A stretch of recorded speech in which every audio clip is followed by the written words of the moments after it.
I moved into the neighborhood in late September. The air had just started to turn crisp, the trees lining the cul-de-sac, catching fire in slow motion. It was the kind of place that promised peace. Big lawns, bigger houses, and silence so thick it felt manufactured. Perfect for someone like me, single 29 trying to outrun burnout and the noise of city life. The house I bought wasn't anything special, a two-story fixer-upper with warped shutters and a backyard full of stubborn weeds, but it was mine. And it backed up to woods thick enough to muffle the world. The only thing that felt off was the house next door. It was massive, immaculate black paneling, minimalist architecture, and a driveway that curved like a private road. It looked like it had been built from a different blueprint entirely, one that didn't belong in this sleepy suburb.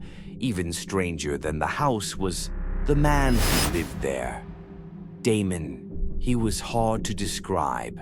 Not because he looked unusual, but because he didn't. Tall, pale, early 30s, always dressed like he was either going to a dinner party or coming back from one. There was something flat about him, like he was performing a version of normal. He hadn't quite rehearsed enough. I first met him when I walked over to introduce myself. He answered the door instantly, like he'd been standing on the other side waiting. We made small talk. He smiled at the right moments, laughed when appropriate, but the whole exchange felt choreographed, like a scene from a play where I was the only one who didn't know the script. When I joked about the neighborhood being too quiet, he said, "Most people here keep to themselves." Then he tilted his head and added, "You should come by for a drink sometime." I smiled. "How about now?" And just like that, the energy shifted. His face froze.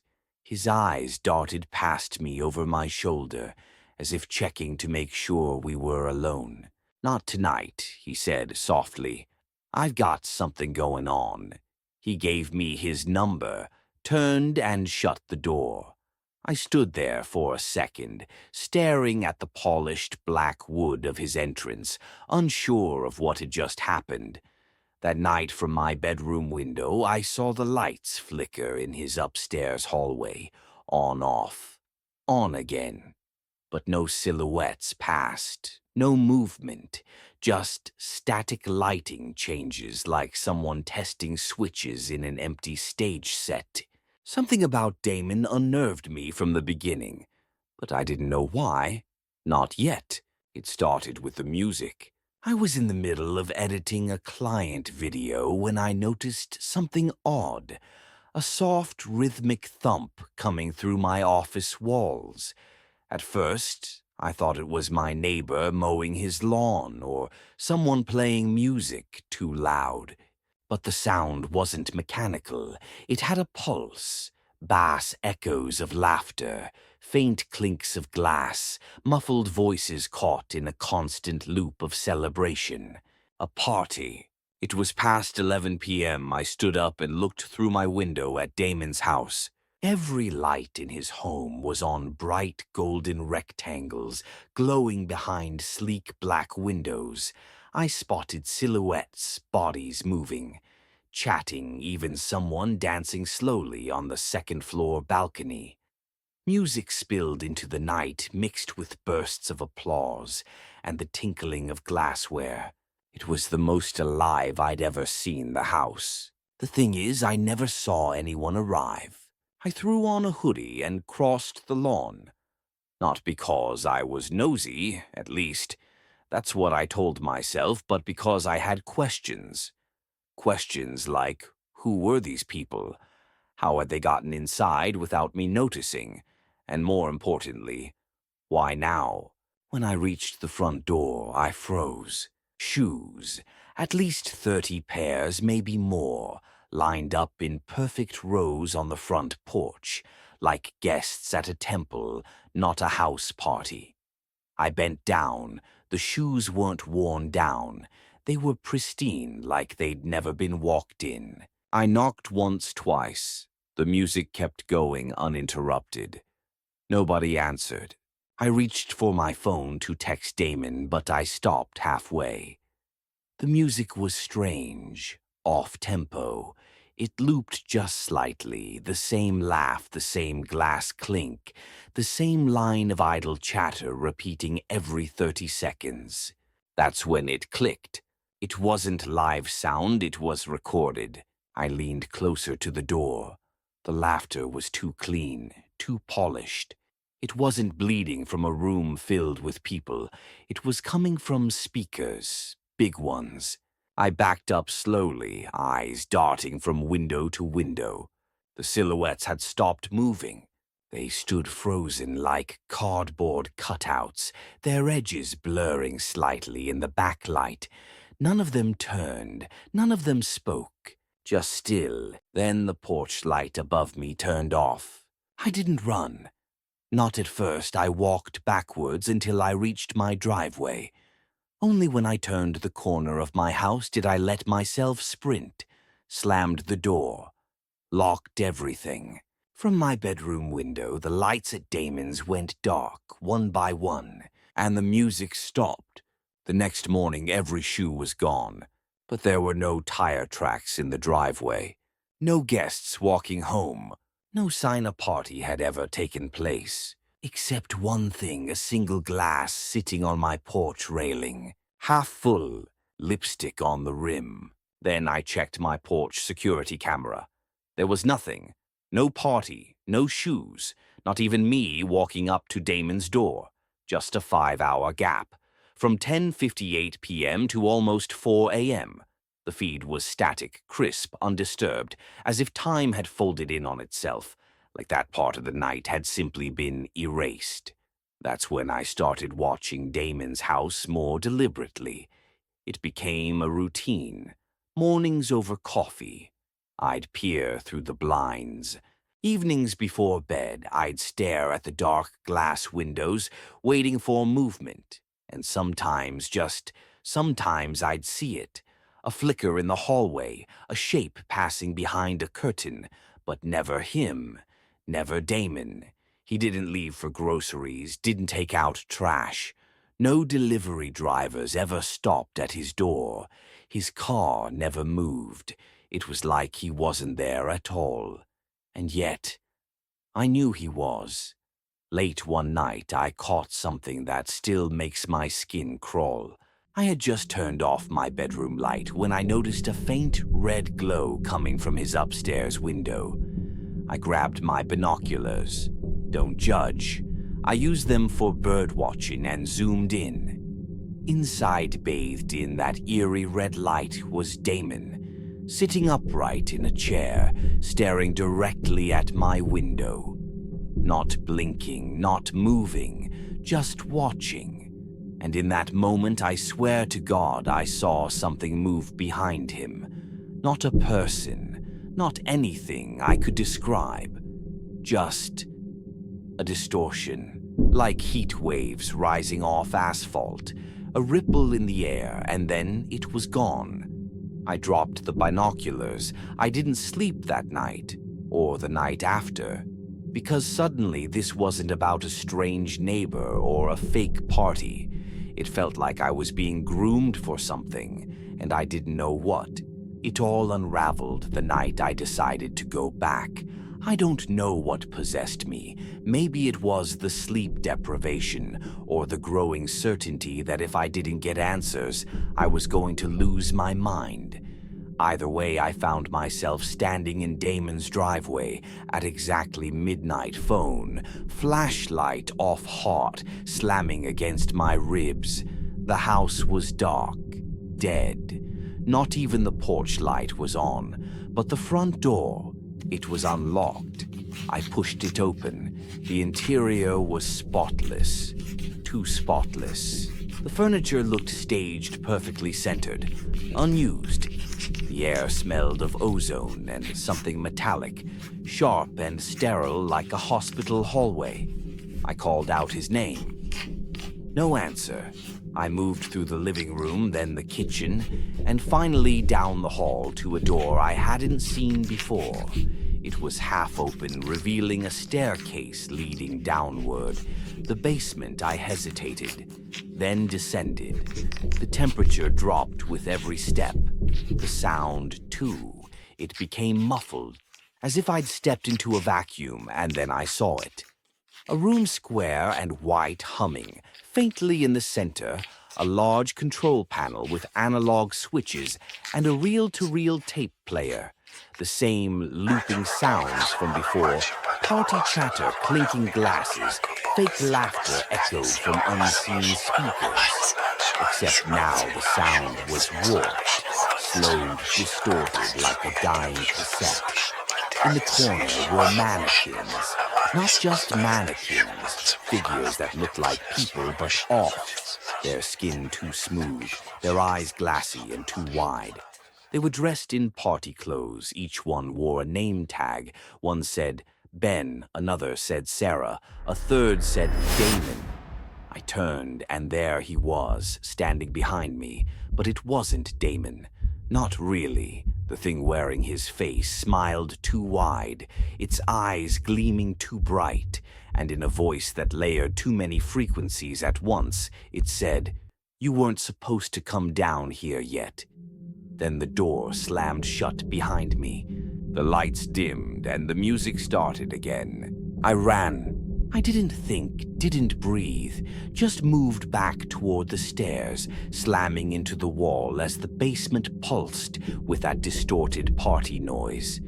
The mannequins seemed to shift in the corner of my vision, their heads tilting ever so slightly, their name tags fluttering like breathing lungs. I grabbed the railing, sprinted up the stairs, two at a time, but the door at the top locked. My fingers scrambled at the knob. It wouldn't budge behind me. I could hear the thing moving slow, heavy footsteps, echoing across the sterile concrete. "You're part of it," now it said. "You saw too much." I spotted a rusted utility pipe running along the wall and ripped it from its mounts. As the thing rounded the base of the stairs, I swung with everything I had. It connected. The Damon thing staggered, not from pain, but as if its body had to remember how to react.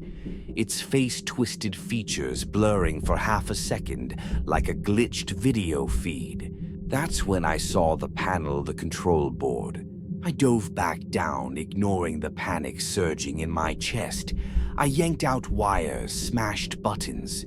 The reel-to-reel hissed, warbled, then screeched like metal tearing.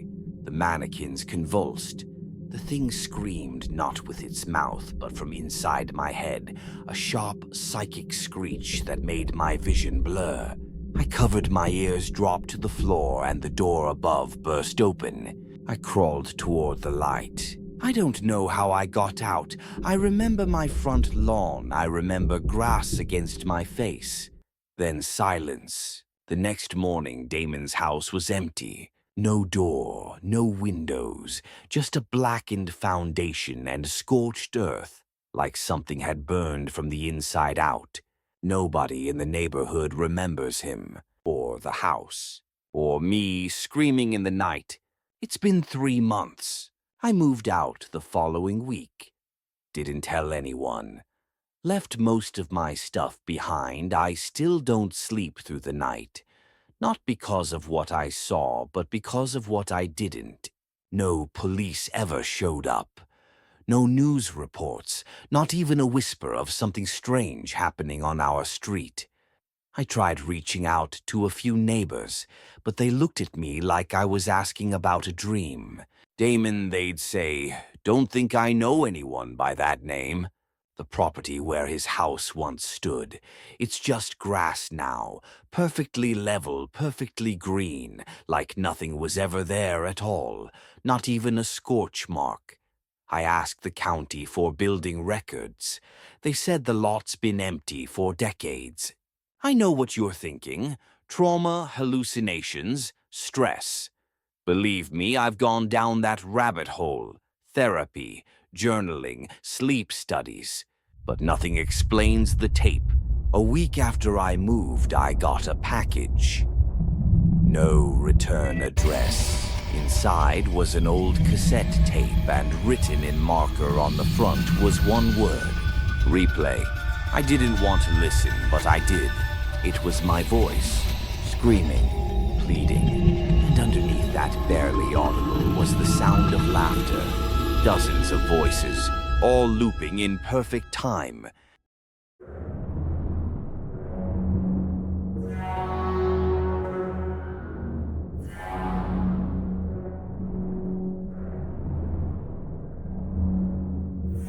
The first time I saw Quinn, he was standing in the golden light of an autumn morning, locking the door to the big white house across the street. His tailored coat shimmered faintly, the kind that didn't belong in our quiet, aging neighborhood, and the sleek BMW parked beside him looked like it had been lifted from a music video. For a moment, I thought he might have gotten lost, some 20-something tech bro who meant to turn left and somehow ended up here in our little pocket of suburbia. But no, he moved in. From my perch on the front porch, knitting needles clacking rhythmically true, crime podcast whispering in my earbuds, I watched the house that had stood empty for years come to life. Quinn introduced himself on the third day, polite, charming, a bit too perfect. He said he worked in entertainment, something about managing a social media influencer. I didn't press. He had a nice smile. Benjamin liked him immediately. For weeks, life settled into its usual rhythm. I watered the garden. Benjamin tinkered with the car. Quinn waved when he left for wherever it was he went. Sometimes he lingered out front, talking to us about investments, sports, the absurd cost of espresso machines. A boy trying to act like a man, I thought, but likable. Nonetheless, then the girl appeared. She was pretty in the way. Glossy magazine covers demanded long blonde hair, a sharp chin, clothes that hugged in all the wrong places. She drove a little white convertible, always a bit too fast, always when Quinn wasn't home. The first few times I assumed she was house-sitting, maybe a girlfriend stopping by to water the plants. But there was something off. She didn't knock. She let herself in. She stayed for hours, even when the house sat dark and silent. Then she'd leave without looking around, expression blank, mechanical. One evening I saw them together. Quinn pulled into his driveway with her in the passenger seat, both of them smiling tightly like people in a photo shoot. Not real, not relaxed. It should have comforted me, but it didn't. The very next day they were screaming. I was in the garden snipping basil when the sharp sound of a woman's voice shattered the calm. She was shrieking, wild, erratic, while Quinn stood frozen near his car, hands half raised in either surrender or defense. I couldn't hear the words, but the venom in her gestures was unmistakable. She slapped the air between them, then stormed off. The car door slammed like a gunshot. Quinn didn't look over. He just stood there for a long time, head bowed. Later that night, I thought I saw the girl again. Her car parked across the street, lights off. The house was dark. Quinn wasn't home. I told myself it was nothing, young love drama misunderstandings. But somewhere deep inside, the unease had begun, and it would only grow from there. The first truly strange moment came 3 days later. It was just after 10 when I turned off my audiobook and began my usual routine, locking the doors, checking the porch lights, fluffing the living room pillows the way I always did. Benjamin had already gone to bed. Outside, the neighborhood was quiet, still the kind of peaceful silence that makes you feel alone in the world. That's when I saw her, the girl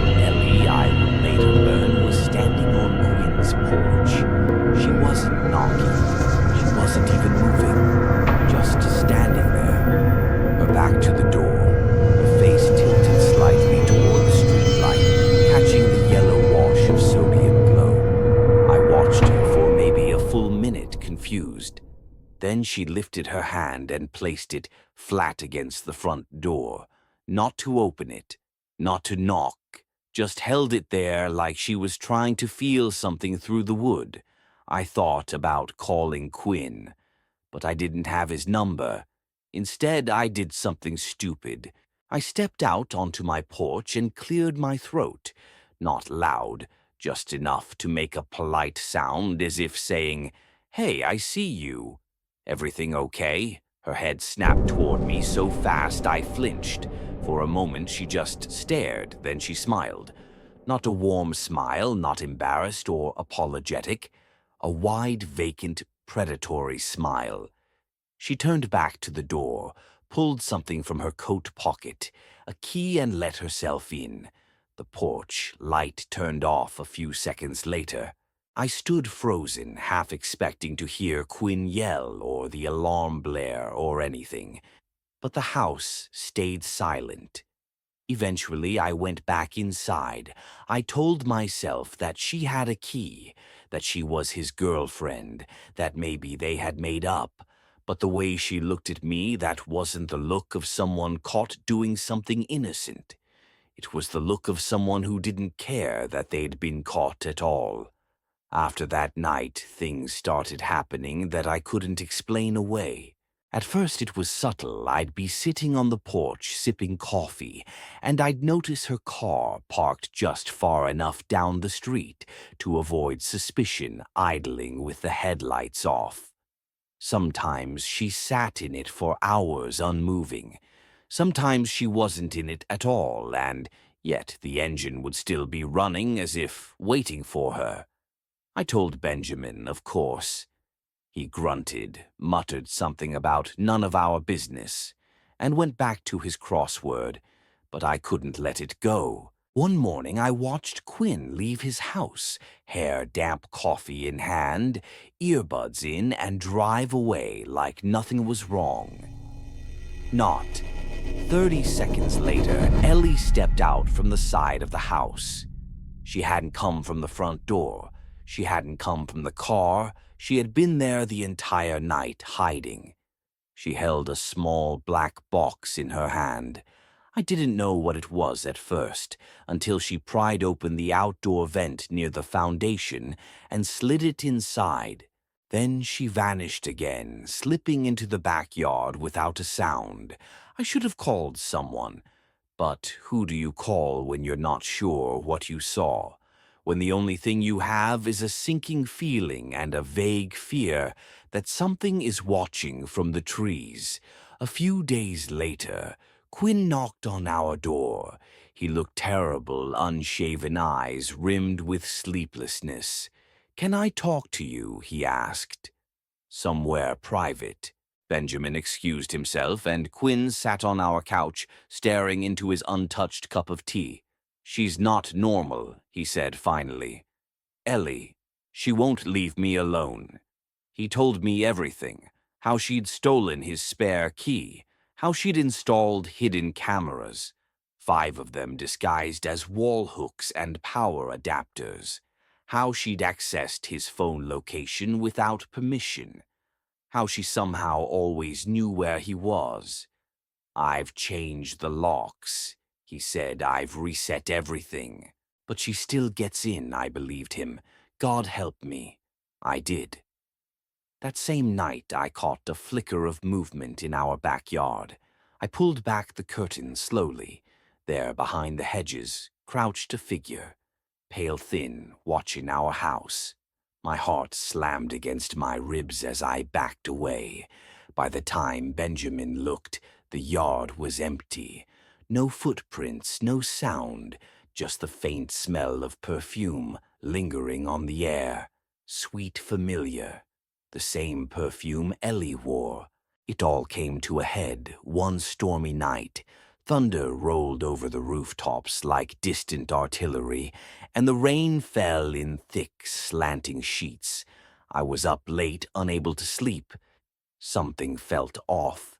The neighborhood was too quiet, the kind of silence that sits on your chest and won't let you breathe. Just after midnight, I noticed movement across the street. Quinn's living room light flared on. Then off, then on again. Then I saw her. Ellie. She was inside. I rushed to the window, clutching the curtain. She was standing in the center of the room, holding something in her hand. For a moment, I thought it was a phone. Then I saw the glint of steel. A knife. I grabbed Benjamin's arm, whispering frantically for him to wake up. He blinked blearily, confused until I pointed across the street.